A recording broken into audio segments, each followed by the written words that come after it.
ഈ ഒരു ചൂട് സമയത്തും നോമ്പ് തുറക്കുന്ന സമയത്തൊക്കെ കുടിക്കാൻ പറ്റിയ നല്ലൊരു അടിപൊളി ഡ്രിങ്കിൻ്റെ റെസിപ്പിയാണ് ഇന്നത്തെ വീഡിയോ. സ്ട്രോബെറി ഉപയോഗിച്ച് നമുക്ക് പെട്ടെന്ന് തയ്യാറാക്കാൻ പറ്റുന്ന നല്ല ടേസ്റ്റി ആയിട്ടുള്ള ഡ്രിങ്ക്.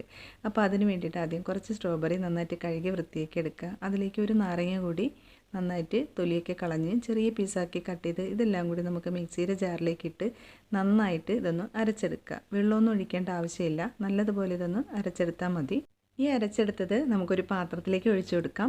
ഇനി ഒരു 10-20 പുതിനയില നന്നായിട്ടൊന്ന് ചതച്ചെടുത്തതാണ്, അതും കൂടി നമുക്കതിലേക്ക് ചേർത്ത് കൊടുക്കാം.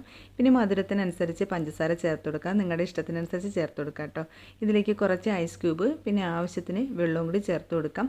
പിന്നെ ഇതിലേക്ക് ഞാൻ കുറച്ച് ബേസിൽ സീഡ് വെള്ളത്തിലിട്ട് കുതിർത്തതാണ്, അപ്പോൾ അതും കൂടി ചേർത്തിട്ട് നല്ലതുപോലെ ഇതെല്ലാം കൂടി മിക്സ് ചെയ്തെടുക്കുക. പഞ്ചസാരയൊക്കെ നന്നായിട്ട് അലിയുന്നവരെ നന്നായിട്ട് മിക്സ് ചെയ്തെടുക്കുക. അതിനുശേഷം നമുക്കിത് സെർവ് ചെയ്യാനായിട്ട് എടുക്കാം.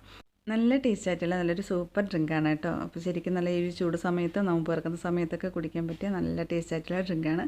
അപ്പോൾ നിങ്ങളെല്ലാവരും തീർച്ചയായിട്ടും ട്രൈ ചെയ്ത് നോക്കുക, എന്നിട്ട് കമൻസൊക്കെ അറിയിക്കുക കേട്ടോ. പുതിയ നല്ല റെസിപ്പി ആയിട്ട് നമുക്ക് വീണ്ടും കാണാം. താങ്ക്